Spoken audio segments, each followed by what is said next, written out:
नमस्कार प्रिय विद्यार्थियों। आज हम जयशंकर प्रसाद द्वारा रचित कार्नेलिया का गीत नामक कविता को पढ़ेंगे।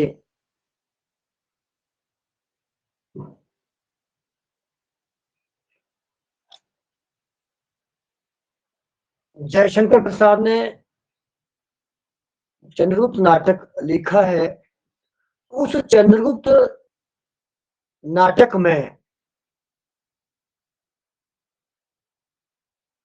कार्नेलिया ने इस गीत को गाया है। ये कार्नेलिया कौन थी, इसके बारे में आपको बताना चाहूंगा। कार्नेलिया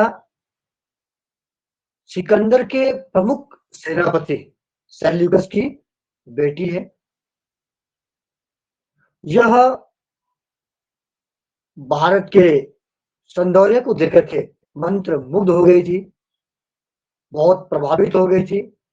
यहां तक कि इसने भारत भूमि को अपना ही देश कहा था। तो शुरू करें। सबसे पहले प्रसंग होगा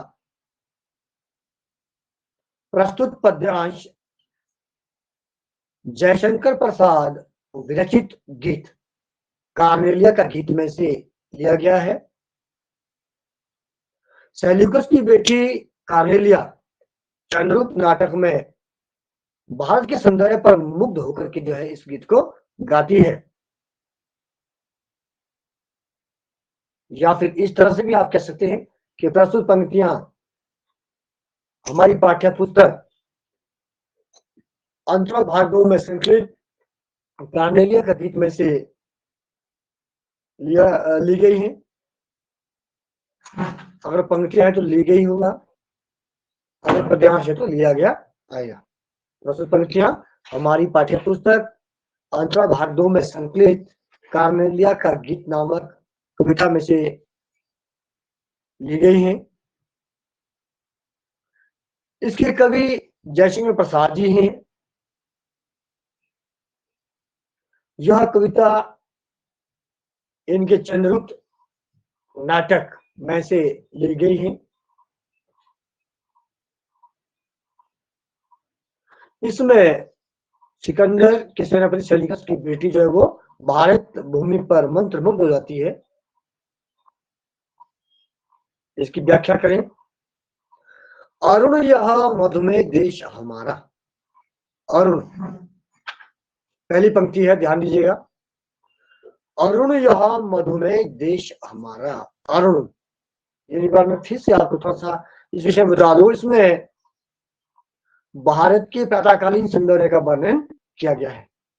भारत भूमि के प्रातःकालीन सौंदर्य का वर्णन इसमें किया गया है। तो पहली पंक्ति देखिएगा। अरुण यह मधुमेह देश हमारा। अरुण होता है लालिमा युक्त, लाल। अरुण होता है सूर्य की लालिमा से युक्त। अरुण सूर्य की लालिमा से युक्त। अरुण यह भारत देश। मधुमेह, मधुमेह होता है रसमय, मधुमेह रसमय या फिर माधुर्य से युक्त देश हमारा भारत देश। देश हमारा। कार्नेलिया ने इस गीत को गाते उसको हमारा कहा है। देखिए, अरुण यह मधुमेह देश हमारा। इसके बिना अर्थ भी बता दिए हैं। अरुण होता है लालिमा से युक्त या सूर्य की लालिमा से युक्त। मधुमेह होता है रसपूर्ण या माधुर्य से युक्त देश हमारा। कवि जयशंकर प्रसाद जी ने इसमें प्रातःकालीन सौंदर्य का वर्णन करते हुए कहा है कि प्रातःकालीन सूर्य की लालिमा से युक्त अरुण, अरुण होता है सूर्य की लालिमा से युक्त। प्रातःकालीन सूर्य की लालिमा से युक्त रसपूर्ण माधुर्य से परिपूर्ण यह हमारा भारत देश है। कवि जी कहते हैं कि हमारा यह भारत देश सूर्य की लालिमा से युक्त माधुर्य से भरा हुआ है। पहली पंक्ति आपको समझ आ चुकी होगी, मैं एक बार मैं पुनः इसको बता रहा हूं आपको। अरुण यह मधुमेह देश हमारा, कि हमारा यह भारत देश प्रातःकालीन सूर्य की लालिमा से युक्त तथा सौंदर्य से, रसपूर्ण सौंदर्य से भरा पड़ा है, जहां पहुंच अनजान क्षितिज को मिलता एक सहारा। भारत एक ऐसा देश है, एक ऐसा देश है यहां पर अज्ञात लोगों को भी सहारा प्राप्त हो जाता है। अज्ञात लोग, दूर दूर देशों से लोग यहाँ आते हैं। यहाँ कोई भेदभाव नहीं किया जाता, यहाँ के लोग बहुत भोले भाले हैं। जहां पहुंचे, दूसरी पंक्ति देखिएगा, जहां पहुंच अनजान क्षितिज को मिलता एक सहारा। जहां पर यानी हमारे इस भारत देश पर पहुंच करके अनजान क्षितिज को भी क्या होता है, सहारा मिल जाता है। इसको इस तरह से आप कह सकते हैं, जहां पहुंच अनजान क्षितिज को मिलता एक सहारा, यानी कि यहां पर पहुंच करके जो असीम आकाश है, अनंत जो आकाश है, वो भी यहाँ क्षितिज पर पहुंच करके, जो यहाँ क्षितिज पर पहुंच करके वो जो है भारत का सहारा प्राप्त कर लेता है। जहां पहुंच अनजान क्षितिज को मिलता है सहारा, कहते हैं यहाँ पर जो असीमित तो आकाश है, असीम आकाश भी भारत भूमि के क्षितिज पर पहुंच करके यहाँ का यानी कि भारत का सहारा प्राप्त कर लेता है। क्षितिज क्या होता है, क्षितिज के विषय में आपको मैं कह देना चाहता हूँ। क्षितिज होता है ऐसा स्थान जहां पर धरती और आकाश मिले हुए नजर आते हो। क्षितिज वह स्थान होता है जहां पर धरती और अंबर, धरती और आकाश मिले हुए नजर आते हो। और हम शंकर देरा से देखें तो आगे वाली पहाड़ी, बहुत आगे वाली पहाड़ी आपको लगेगी कि धरती और आकाश आपस में बिल्कुल सटे हुए हैं, मिले हुए हैं, तो वो स्थान जो है वो क्षितिज कहलाता है। हमें लगता है कि बिल्कुल जो आकाश को बिल्कुल जो है इस पहाड़ी ने बिल्कुल कवर किया हुआ है, जैसे कि इस पहाड़ी के ऊपर बिल्कुल सटा हुआ है आकाश। तो वो स्थान होता है क्षितिज। क्षितिज वह स्थान जहां धरती और आकाश मिले हुआ महसूस होता हो। कहते जहां पहुंच अनजान क्षितिज को मिलता है सहारा। कहते हैं हमारी भारत भूमि पर पहुंच रखे अनजान क्षितिज को भी, मतलब असीम आकाश को भी क्षितिज पर पहुंच करके जो है वो भारत भूमि का सहारा प्राप्त हो जाता है। अर्थात यहाँ पर अज्ञात लोगों को भी इस भारत भूमि का सहारा प्राप्त हो जाता है। यहाँ के लोग भोले वाले हैं, यहाँ के लोग जो है किससे ईर्ष्या द्वेष नहीं करते। जो भी विदेशी लोग यहाँ आते हैं उन सभी का यहाँ पर स्वागत किया जाता है और सभी को यहाँ पर रहने का जो है स्थान दिया जाता है। अगली पंक्ति देखें, तीसरी पंक्ति हमारी, सरस सरस रसपूर्ण तामरस। तामरस होता है कमल, यानी कि रसपूर्ण कमल। सरस तामरस गर्भ विवाह पर, गर्भ विवाह, गर्भ विवाह पर, विवाह होता है चमक, गर्भ होता है अंदर, कमल के अंदर वाला भाग, कमल के पुष्प के उसका जो अंतर भाग है उसको गर्भ कहते हैं।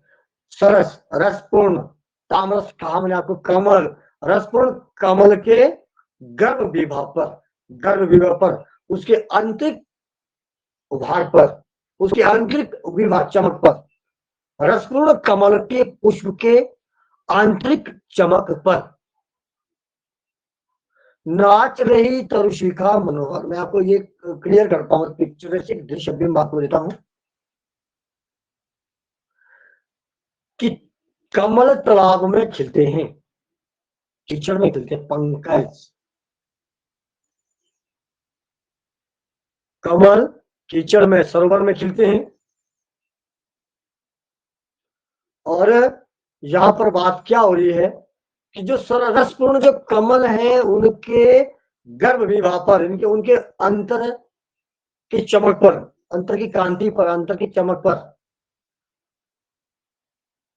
जो आगे हमारी लाइन है वो है नाच रही तरुशिखा मनोहर। नाच रही है। उस पर क्या नाच रही है? उसको देख करके, उसको उस पर मुग्ध होकर के, किस पर? रसपूर्ण कमल के गर्भ की, उसके अंतर की कांति पर, उसके अंतर की शोभा पर, उसके अंतर की चमक पर कौन नाच रही है? नाच रही तरुशिखा मनोहर। तरुशिखा, तरु वृक्षों की शिखाएं, वृक्षों की टहनियां, मनोहर, मनोहर सुंदर। नाच रही है तरुशिखा, वृक्षों की शिखाएं, वृक्षों की टहनियां, शाखाएं, मनोहर, सुंदर सुंदर।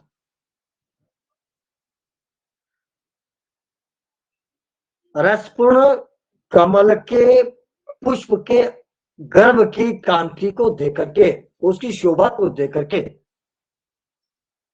तालाब के किनारे वृक्षों की टहनियां नाच रही तरुशिखा मनोहर। तालाब के किनारे वृक्षों की टहनियां जो है वो नाच रही हैं, मनोहर, वो सुंदर नृत्य कर रही हैं। किसको देख करके? वो रसपूर्ण कमल के गर्भ की शोभा को देख करके जो है, तालाब के किनारे की जो वृक्षों की टहनियां हैं, जो डालियां हैं, वो सुंदर नृत्य कर रही हैं। मानो ऐसा लग रहा हो मानो उसके लिए पंखा कर रही हो। किसके लिए? तालाब में जो कमल खिले हुए हैं। नाच कौन रही है? तालाब के किनारे जो वृक्षों की टहनियां हैं, तालाब के किनारे वृक्षों की टहनियां वो जो है सुंदर नृत्य कर रही है। मानो ऐसा लग रहा है कि वे उन कमल के लिए जो है पंखा कर रही हूं। अगली पंक्ति देखिएगा, चौथी पंक्ति है, छिटका जीवन हरियाली पर, छिटका जीवन हरियाली पर मंगल कुमकुम सारा।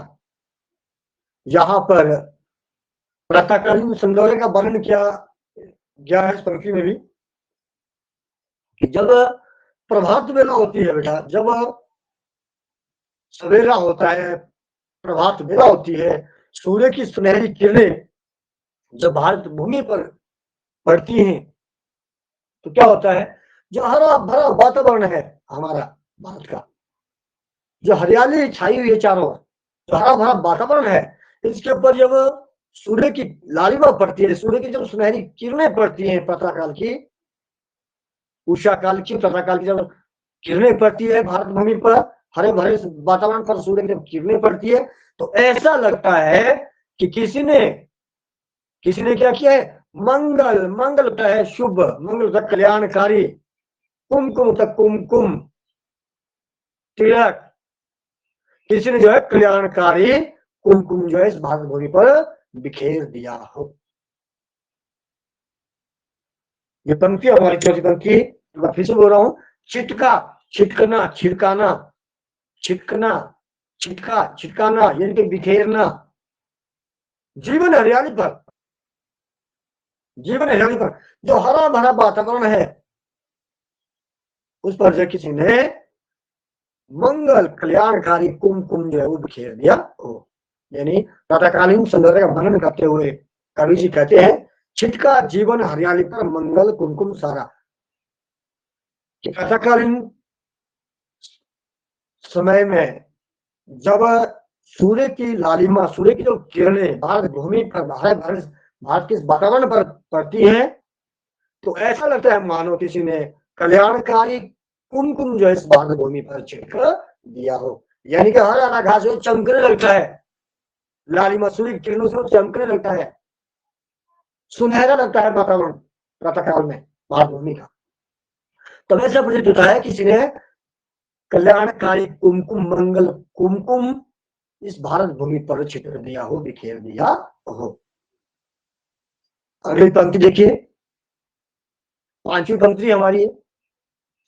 लघु, लघु से छोटा, सुरधनु, सुरधनु क्या होता है? सूर्य देवताओं का जो धनुष है, इंद्रधनुष, सतरंगी, 7 रंगों वाला। लघु छोटा छोटा, सुरधनु से पंख पसारे। पूरी पंक्ति पढ़ता हूं मैं आपको। लघु सुरधनु से पंख पसारे, शीतल मलय समीर सहारे। लघु सुरधनु से पंख पसारे, लेकिन छोटे छोटे सतरंगे पंखों वाले जो पक्षी है ना, प्रभात वेला का समय, संध्या मतलब प्रभात सुबह प्रातःकालीन सुंदर का वर्णन करते हुए कहते हैं कवि जी कि लघु छोटे छोटे सुरधनु इंद्रधनुष के समान अपने पंखों को पसारे हुए, छोटे छोटे इंद्रधनुष के समान सतरंगे पंखों वाले जो पक्षी है वो अपने पंखों को पसारे हुए, शीतल मलय, मलयगिरी पर्वत है, शीतल शीतल मलय समीर, समीर का वायु, शीतल ठंडी ठंडी मलयगिरी पर्वत से निकलने वाली वायु के सहारे, उसके सहारे छोटे छोटे सतरंगे पंखों वाले पक्षी शीतल मलय पर्वत से निकलने वाली समीर यानी वायु के सहारे उड़ते, अंतिम पंक्ति इसकी, उड़ते खग, उड़ते हुए वे खग, वे पक्षी उड़ते हुए जिस ओर मुंह किए, वे पक्षी उड़ते हुए जिस ओर मुंह किए हुए वो आ रहे हैं, आ रहे हैं, उड़ते हुए आ रहे हैं। समझ, जिसको समझ बैठे हैं, निड होता है घोंसला, निड, निज होता अपना, प्यारा, प्रेम से भरा हुआ, स्नेह से भरा हुआ। उड़ते खग, वो पक्षी उड़ते हुए जिस ओर मुंह किए हुए आ रहे हैं, और समझ, जिसको समझ बैठे हैं, निड, निड होता है घोंसला, निज होता है अपना, प्यारा, जिसको अपना वो प्यारा घोंसला मानते हुए जिस ओर आ रहे हैं, उड़ते हुए आ रहे हैं, वे कोई और नहीं है, कहते वो भारत देश ही है। आदमी तो यहाँ पर आते हैं, इंसान तो आते हैं, व्यक्ति तो आते हैं, लेकिन यहाँ पर पक्षी भी आते हैं दूर देशों से, उनको भी यहाँ सहारा प्राप्त होता है, वो भी इसे अपना मानते हैं। बड़ा अनूठा वर्णन है जैसे साजी का गीता और कविता में। अंतिम 2 पंक्तियों में फिर से बोल रहा हूं, लघु सुरधनु से पंख पसारे, छोटे छोटे इंद्रधनुष के समान सतरंगे पंखों वाले जो पक्षी हैं वो अपने पंखों को पसारे हुए, फैलाते हुए, शीतल मलय समीर सहारे, ठंडे ठंडे मलयगिरी पर्वत से निकलने वाले वायु के सहारे या ठंडी ठंडी वायु के सहारे उड़ते खग, हुए पक्षी उड़ते हुए जिस ओर मुंह किए, वो जिस ओर अपने मुंह को करते हैं, समझ, जिसको समझ बैठे हैं, निड होता घोंसला, निज होता अपना प्यारा, जिसे वो अपना प्यारा घोंसला मान बैठे, वो कोई और नहीं है, वो हमारा भारत देश ही है।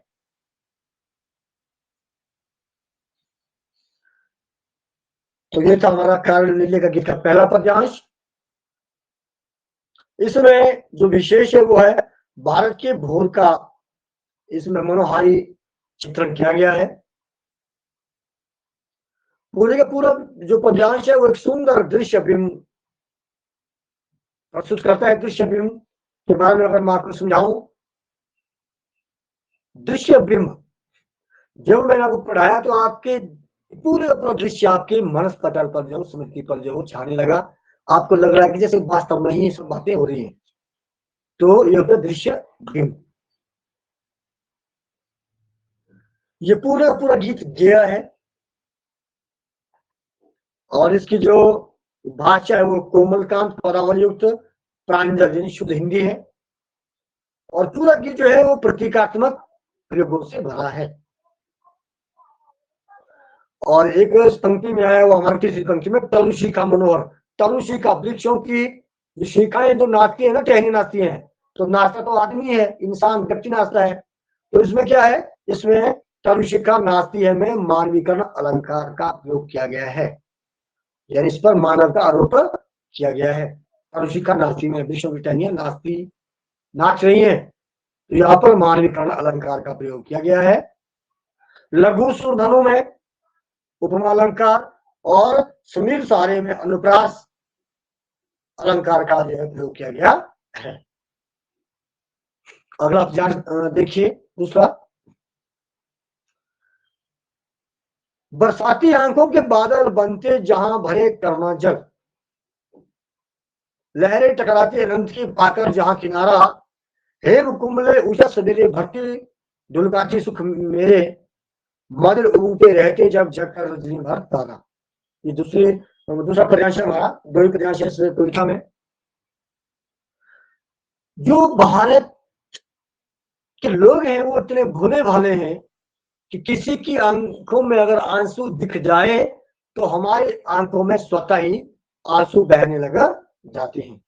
दूसरों के दुख को देख करके हम स्वयं व्यथित हो जाते हैं।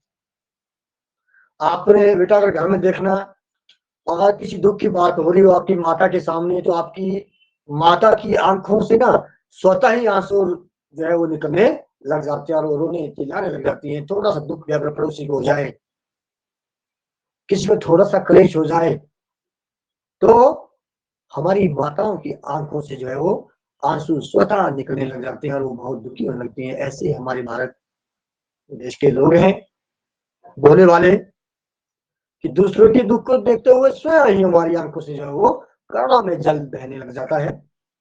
तो देखिएगा, बरसाती आंखों के बादल बनते, कहते हमारे भारत भूमि के लोगों की जो आंखें ना, वो आंखें कैसी हैं? बरसाती आंखों के बादल।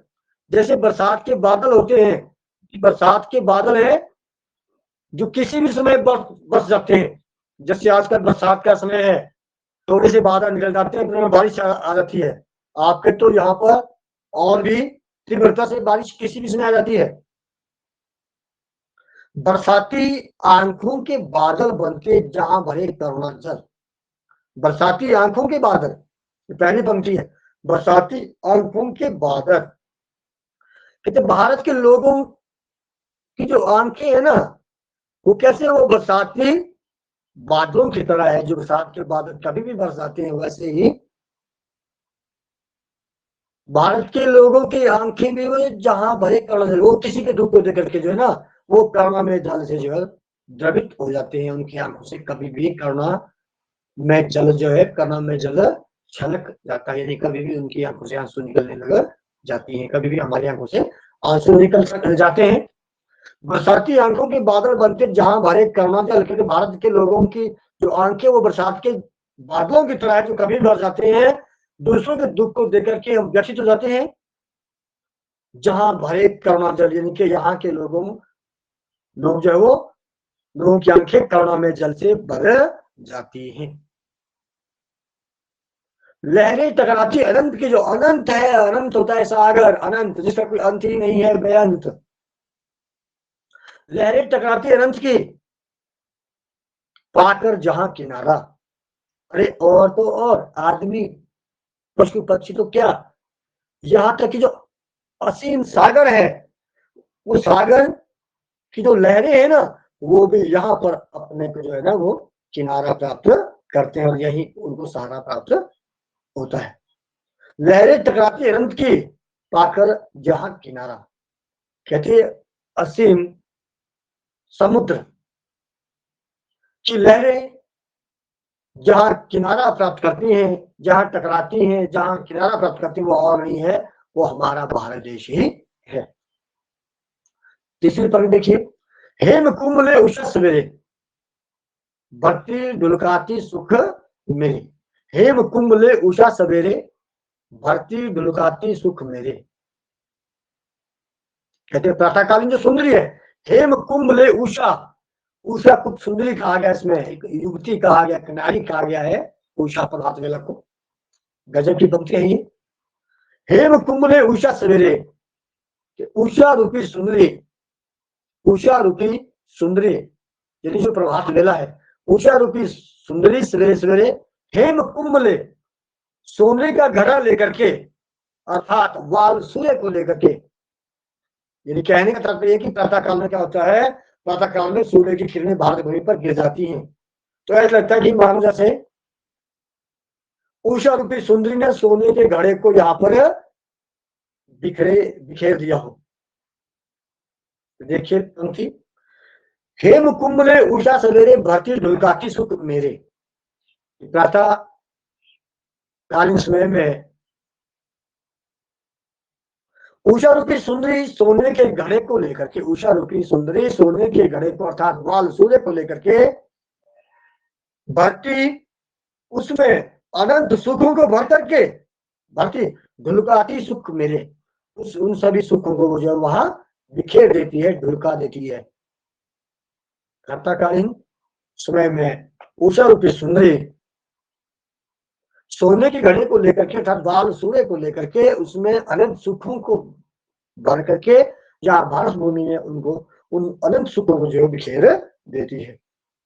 अर्थात प्रातःकाल में क्या होता है, प्रातःकाल में जो सूर्य है वो अनंत सुखों को यहाँ पर भारत भूमि में बिखेर देता था। सूर्य अर्थात सूर्य की सुनहरी जो किरणें हैं वो किरणें भारत भूमि पर जो वो पड़ जाती है, जिससे यहाँ का सौंदर्य जो वो बढ़ जाता है, सौंदर्य से युक्त हो जाता है हमारा भारत देश। लेकिन फिर भी क्या होता है, जो तारे होते हैं ना, जो तारे होते हैं, तारे रात को चमकते रहते हैं आकाश में, लेकिन प्रातः काल में क्या होता है, कुछ तारे जबकि सूर्य की किरणें भी निकल जाती हैं भोर में, यानी कि प्रातः काल में सूर्य की किरणें भी निकल जाती हैं, लेकिन कुछ तारे आपको फिर भी आकाश में अलसाए हुए मिलेंगे, कुछ आपको फिर भी जो है प्रभात वेला में कुछ तारे जो है आकाश में वो दिखाई देते हैं। उसे ऐसा लगता है मानो ये जो है अलसाए हुए हैं, रात भर हमने ये जो है आकाश को जगमगाया, प्रकाशित किया, लेकिन पूरी रात में पहरा दिया और अब जो है इनको नींद आ गई भाई, अब ये जाग नहीं रहे हैं, अब अलसाए हुए हैं। तो अंतिम पद देखिए, मदिर होता है अलसाए, अलसाए से मदिर ऊँघते रहते, मदिर का अर्थ होता है अलसाए से, मदिर ऊँघते रहते, यानी कि अलसाए से ऊँघते रहते हैं, जब जगकर रजनी, रजनी तो निशा, रात्रि भी जब जाग जाती है, रात्रि भी जब जाग जाती है, प्रभात वेला हो जाती है, तब भी कुछ तारे जो है वो ऊँघते रहते हैं, अलसाए रहते हैं, मदिर ऊँघते रहते, जब जगकर रजनी भर तारा, अंतिम पंक्ति है, मदिर ऊँघते रहते, मदिर अलसाए हुए से ऊँघते रहते हैं, मदिर ऊँघते अलसाए हुए से ऊँघते रहते हैं, जब जगकर रजनी, जबकि रजनी निशा रात्रि जो है वो जाग जाती है, यानी प्रभात वेला हो जाती है, भर तारा, यानी कि फिर भी जो कुछ तारे जो है वो अलसाए हुए रहते हैं। प्रभात वेला में जबकि रात्रि जाग जाती है, निशा जाग जाती है, फिर भी कुछ जो तारे हैं वो अलसाए हुए रहते हैं, ऊँघे हुए से रहते हैं, जैसे मानो ये रात को बहुत थक गए हो पहरा देकर के, और कभी कल्पना करता है कि सितारों का जो आलस है इस कारण से होता है कि उन्होंने रात भर जो है जाकर के आकाश को चमकाया था। तो इसका जो विशेष होगा, उषा को युवती के रूप में, उषा को युवती के रूप में, सितारों को पहरेदार के रूप में इसमें जो है चित्रित किया गया है, इसलिए दोनों का इसमें जो है मानवीकरण हुआ है, यानी इसमें मानवीकरण अलंकार का प्रयोग किया गया है। इसमें उषा को युवती कहा गया है और तारों को पहरेदार कहा गया है, तारों ने कहा पहरा देना, तो इसमें मानव का आरोप किया गया है। उषा को युवती, प्रभात वेला को यानी उसको युवती कहा गया, प्रभात वेला को यानी उषा रूपी सुंदरी, उषा को युवती के रूप में तथा ताराओं को पहरेदार के रूप में इसमें चित्रित किया गया है, इसमें दोनों का मानकरण हुआ है। और हेमकुंड में हेमकुंभ जो सोने में गढ़ा है, हेमकुंभ में रूपक अलंकार यानी कि उषा रूपी सुंदरी, उषा रूपी सुंदरी सोने का घड़ा लेकर के जो है यहाँ सभी सुखों को, अनंत सुखों को बिखेर देती है भागवत में। तो हेमकुंभ में रूपक अलंकार है, इसकी जो भाषा है वो सहज सरल और प्रवाह में नाटकीय भाषा है, और भारत के जो लोग हैं वो करुण है, ये भी इसमें दिखाया गया है। तो प्रिय विद्यार्थियों, आपको मैंने अभी इन पद्यांशों के विषय में बताया। जो पहला और दूसरा हमारा कार्नेलिया का गीत, इसके बारे में मैंने आपको समझाया। मुझे आशा नहीं अपितु पूर्ण विश्वास है कि आपको ये समझ में आ चुका होगा। मैंने इसको अच्छे से समझाने का प्रयास किया है। इसमें वर्णन यही था कि भारत भूमि का वर्णन किया गया है। ये जो कविता है ये जयशंकर प्रसाद द्वारा रचित उनके चंद्रगुप्त नाटक से ये ली गई है। और उस नाटक में सिकंदर के सेनापति सेल्यूकस की बेटी कार्नेलिया ने इस गीत को गाया है। तो मैं आपको इसकी वीडियो भी भेज रहा हूं, तो कृपा करके आप समय रहते जैसे आपको समय लगेगा तो आप जो है इस वीडियो को बड़े मजे से देखें, आराम से सुने, देखें। हालांकि स्कूल में भी हम प्रयास करेंगे, लेकिन मुझे लगता है कि आप इसको आसानी से समझ सकते हो। आपने क्या करना है, अपनी किताब निकालनी है। मैंने लाइन टू लाइन, पंक्ति टू पंक्ति, पंक्तियां अलग अलग पंक्तियां से आपको समझाई है, पढ़ाई है बड़े आराम से। तो आपको मैंने इसके शब्द भी बताए हैं, आप बड़े आराम से इसको देखें, समझें, और आपको इसकी व्याख्या जो है बड़ी आसानी से आ जाएगी। सोम किशन,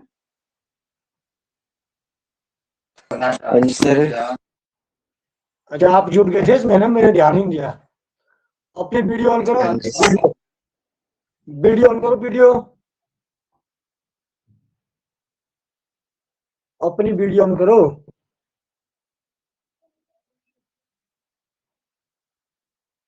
सर कैमरा है खराब। खराब है, चलो एक्चुअली ठीक हो गया, आप भी जुड़ गए। कुछ कब से जुड़े देखा, कुछ आपने सुना? मेरा भी ध्यान नहीं था इसमें ना। एक्चुअली मैं इसको बना रहा था, मैंने बना के इसको भेज देता हूँ, तो लगा कुछ पता? Yes sir. कुछ मजा आया? हाँ जी सर। हाँ, मैं अभी इसको भेज रहा हूँ ना बेटा आपके लिए। इस वीडियो को भी बना रहा था मैं, क्योंकि बच्चे जुड़ नहीं पा रहे हैं, ताकि जब भी बच्चों को जैसे भी समय लगे तो आराम से इस वीडियो को देखे। मैंने अपनी ओर से तो कोशिश की है समझाने की, कि ताकि बच्चा जो है इसको समझ सके। फिर हम इसको स्कूल में भी प्रयास करेंगे ना करने का। तो चलो बच्चा घर में भी देखे, जब मर्जी जैसे इसको समय लगे, चलते फिरते जैसे भी समय आपको मिले, आप इन वीडियोस को देखें। आपको बहुत अच्छे अंक जो है हिंदी में प्राप्त हो जाएंगे अगर आप इन चीजों को देखें। लेकिन लगता ये है कि हमने अभी अभिव्यक्ति और मध्य क्लास से भी लगाई ऑनलाइन, तो बच्चे 2-3 ही जुड़े, मजा नहीं आया इतनी बड़ी कक्षा में। लेकिन मैंने उन और बच्चों के खातिर वीडियो भी भेजी थी साथ में, ताकि वो बच्चे इस घर में देख सकें। कई बच्चे जो है सीजन में गए हुए हैं, अगर वहां भी कई लंच टाइम में और थोड़ा देखें, 5-10 मिनट रात को देखें, सिर भरते भरते भी थोड़ा देखें, तो वो तब भी इसको समझ सकते हैं। ये तो फिर अपनी अब बुद्धि और विवेक की बात है कि कौन लड़का किस समय जो है वो लाभ ले पाता है, वो अलग सी बात है। तो बेटे आपने काम किया, अभिव्यक्ति माध्यम का किया? हाँ जी सर। हाँ, उस काम को कर लो ना बेटे। अब स्कूल भी खुलने वाले हैं कुछ दिनों में, और फिर आपकी कॉपियां मैं वहां चेक कर लूंगा आते ही। और मैंने तो आपको कहा था कि आप जो है मुझे व्हाट्सएप के माध्यम से भेज दो, ताकि मुझे पता लगे इस लड़के ने कर दिया सच में ही काम, और एक तरह माध्यम का। और मैंने आपको छुट्टियों का काम भी दिया था, जैसे निबंध दिए हैं, कुछ पत्र दिए हैं, तो वो भी आप करें। तो क्या चला हुआ काम आजकल? सर कुछ नहीं, ऐसे ही बैठे हुए घर में? हाँ जी सर। चलो ठीक है बेटा, फिर है ना। ठीक है सर। कविता को एक्चुअली हम स्कूल में भी करेंगे ना दोबारा से, उनको तो हम वहां भी मैं करवाऊंगा आपको। तो मैं ऐसे वीडियो बना रहा हूँ ना जैसे फ्री टाइम में, ताकि फिर आप इसका फायदा ले सको। ये तो हम दोबारा भी करेंगे कोशिश ना स्कूल में पढ़ने की, ये तो हमने सारी पढ़नी दोबारा स्कूल में उधर आके। लेकिन अभिव्यक्ति और माध्यम क्या सिर्फ हमने रिविजन ही करना, उसको मैं दोबारा नहीं पढ़ाऊंगा वहां पे। वो तो सिर्फ हमने रिविजन ही करना है वहां स्कूल में, लेकिन काव्य में आपको फिर से पढ़ाऊंगा वहां विद्यालय में। ठीक है, थैंक यू।